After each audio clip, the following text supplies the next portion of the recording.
اور یہ آپ کو بتائیں کہ اٹلی، اسپین، سویڈن اور ترکی میں اوورسیز پاکستانیوں کی عمران خان کے لیے دعائیں. کہا کہ دعا ہے کپتان آزادی مارچ میں خود شریک ہوں اور قوم کو حقیقی آزادی دلانے کا مشن عمران خان ہی پورا کریں. ساتھ ہی ساتھ اوورسیز پاکستانیوں نے بول نیوز کو بھی خراج تحسین پیش کرتے ہوئے بول کی صحافتی خدمات کو سراہا.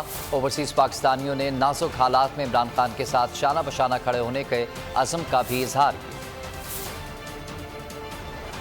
اللہ تعالیٰ جلد جلد صحت یاب کرے، ذاتی مارچ میں شریک اور ہمیں اس غلامی سے نجات دلائے. آپ سب سے گزارش ہے جتنا ہو سکتا ہے عمران خان کی سپورٹ کریں، اور بول نیوز کا میں بہت بہت شکریہ ادا کرتا ہوں جو عمران خان کے لیے اور پاکستان کے لیے نکلے. بول نیوز کو بولنے دیا جائے.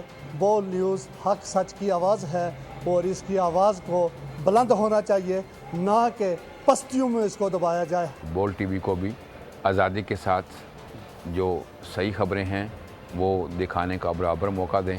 سپین دی پاکستانی کمیونٹی اور پی ٹی آئی دے تمام لوگ بول نیوز نو خراج تحسین پیش کرتے ہیں. پہلے سب سے پہلے بول ٹی وی کا بہت بہت شکریہ ادا کرتا ہوں. ہم جو ہے عمران خان کے ساتھ ہیں اور اللہ انہیں جلدی سے جلدی صحتیاب کرے. اللہ تعالیٰ عمران خان کو جلد صحت کاملہ عطا فرمائے.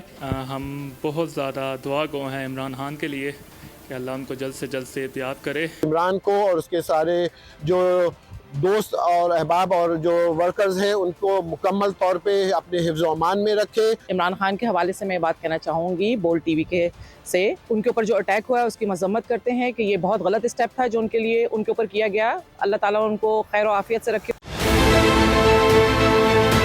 بہت اچھی کوریج کی ہے. یہ مارچ کی تو زبردست کوریج تھی. بول کی پرابلی سب سے بیسٹ تھی. سب سے زیادہ ریلز اور سب سے زیادہ ریٹنگ کے ساتھ بول رہا نمبر 1. سبسکرائب کریں اور بیل دبائیں تاکہ کوئی خبر رہ نہ جائے.